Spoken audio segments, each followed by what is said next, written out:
Trump knew he was going to lose, and they couldn't believe it, either of them, when it was the other way around. So hello Michael, and thank you for joining Dukascopy TV again. So last time you were here, you were talking about the election of Donald Trump. Now we're a bit further into it. Has it turned out how you expected? I think even worse, actually. We knew at the time that he was going to be a very difficult person. And we knew too that he can't keep ideas in his head for very long. In fact, I've often likened him to being a goldfish in a goldfish bowl. He goes round the goldfish bowl, and he's forgotten what he said the last time he was in front of his one part of the goldfish bowl. Okay, so his memory retention is very, very low. And then if you think that he's also about the mental age of a 5-year-old child, then you know, and we knew that. Don't forget, both Hillary Obama and other people said that essentially unfit to be president. And we saw that right through the primaries, how he just destroyed his opponents. I couldn't believe it. They'd never seen anything like it before. I was certainly surprised that he passed the post on election night, on November the 8th. So was Hillary. 1 minute to 10 on November the 8th. Hillary thought she'd won easily. Trump knew he was going to lose, and they couldn't believe it, either of them, when it was the other way around.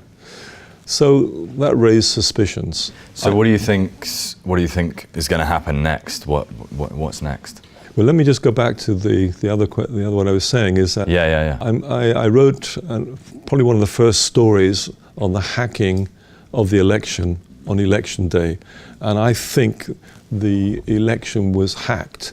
Therefore, all comments on a Trump appeal appeared to this section of the vote and Hillary to the others and so on is totally what we say in poker, muck deal, because it was hacked. And the evidence still is coming along. It's still not there. The newspapers are full of the contacts between Trump's staff and the Russians, and the influence of one or of the other. So what has happened since, going to your question? Yeah. Well, chaos, as we thought. We knew something about the people he was going to nominate in his cabinet team. We were all appalled that he went to the extreme right and to extremists. I mean, appointing chief of staff, also as his national security advisor, or one of them, and being a white supremacist. I mean, supporting the Ku Klux Klan. And this is people he has contact with every day. So it's incredibly worrying. And then, well, just count all the things that he goes through. It was like when he was a candidate. As president, it's the same. It's kind of every 10 minutes, a new, I would say, nonsense. Other people might say other things. For instance, Mexico. I mean, look, he interrupts a telephone conversation with the Mexican president, who then refuses to come and see him in the White House. He goes back, we're going to build a wall. Absolute nonsense. It's not going to keep Mexicans out. Not only that, there's a net number of Mexicans leaving the US rather than coming to the US. So he's got that absolutely, totally wrong. Now what else? China. Yeah? He starts talking about one China policy, two China policy, starts talking to Taiwan, absolutely annoys China. All of us start thinking, my God, is there going to be a war between the United States and China? It looks like that's gone off the boil. I don't know why he suddenly decided to actually talk about one China. Israel refuses to accept a two-state solution to Israel. He's talking to Netanyahu probably as we're speaking now. NATO, rejecting it completely. Theresa May from Britain, when she went, which a lot of us British were against her going to talk to this guy, she forced him to say that yes, he would respect NATO. Because this guy doesn't know what he's saying. 1 minute he's saying one thing and 1 minute another. And then Theresa May invites him to Britain for a state visit, which even the Speaker of the House of Parliament is now saying, no, we don't really want him to come. So I think it's a huge mess. Instability is high around the world. What is really amazing for your investors is that the stock market has done so well. We heard this morning Goldman Sachs, well, I mean, half of them have been appointed as advisors to Trump, but Goldman Sachs' stock is steaming ahead. This is amazing because with uncertainty, normally you get a lot of worries, and you get people being very cautious and very careful. It doesn't seem to be happening. I don't really understand that. So talking about hacking and uncertainty and things like that, do you expect him to last the full term? Some people are suggesting that maybe he won't last all 4 years. I think it's highly unlikely. But I mean, you have a lot of people here talking about the future, and one thing we can't do is forecast the future.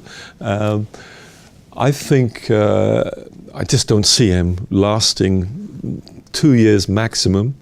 I think in the short term, it's quite possible that he'll be declared insane, because he is.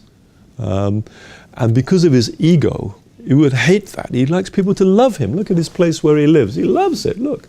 But nice because of his ego, right, he loves to be loved. Now somebody's saying that he's insane. It's quite likely that could provoke him to resign. That everybody would be happy, except Mike Pence would take over. My goodness. Let's go into that. That's another thing. So one thing is mentally unfit to serve, which we know. The other thing is impeachment. Well, all this that's going on right now. You see, if the Russians, as I suspect, hacked the election, there should be a revote. But I don't see that happening with a Republican-dominated House. Probably what's going to happen is that, of course, at the end of next year, there's congressional elections. If the Democrats play their cards right, if Trump doesn't gerrymander more than they've been doing, the Republicans already, if there's not voter suppression, then it could well be that the Congress will be dominated by the Democrats, and I suspect they would start impeachment proceedings immediately. What sorts of case? Well, it's enormous. I wrote an article on was the Trump organization a socially responsible organization? Well, it had the lowest score of any organization we've ever audited by miles. And part of the problem is that as a property developer, don't forget he was bankrupt 8 times. His father gave him $10–15 million in the 70s to start up. By the way, my father, actually, he owed me £13 at that time. And so it was a bit difficult to become a property magnate, as Trump was. He's made mistake after mistake. In the end, nobody would lend him money except the Russian mafia. And that story is still yet to unfold. We know that half of the apartments in Trump Tower in New York are owned by oligarchs from Russia, very rich people from Russia. We suspect, and why he's not released his tax returns, is that it will show that he was lent an awful lot of money. We suspect about $500 million by Russian oligarchs. Some people might call them mafia. I don't know, but that story is to be told. And the last point on that is that Putin, who's wanted to create instability in the United States and also in Europe, by the way, but we'll get to that another time, might start thinking now that he's gone too far. Because if they hack the election, they certainly hacked the emails to put Hillary in a bad light and him in a good light. So now they've got somebody who's basically unstable as president of the United States. I don't think that's very good for Russia.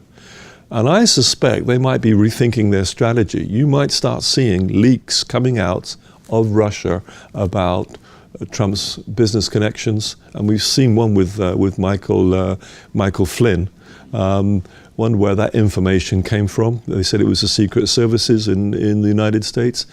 I don't know, but I think that Putin might realize that the new president of the United States is probably too hot to handle, and maybe it would have been better for Russia if it had Hillary, because at least he knows where she's coming from and he can understand, and they can understand each other. In fact, that might have been a better choice, and I suspect today, he's not going to mention, it's not to say that, but I suspect today that Putin probably thinks he's made a bit of a mess of it. Michael, thank you very much. Pleasure, Jack. And thank you for watching. And if you like this interview and would like to see more, be sure to stay with us here at Dukascopy TV.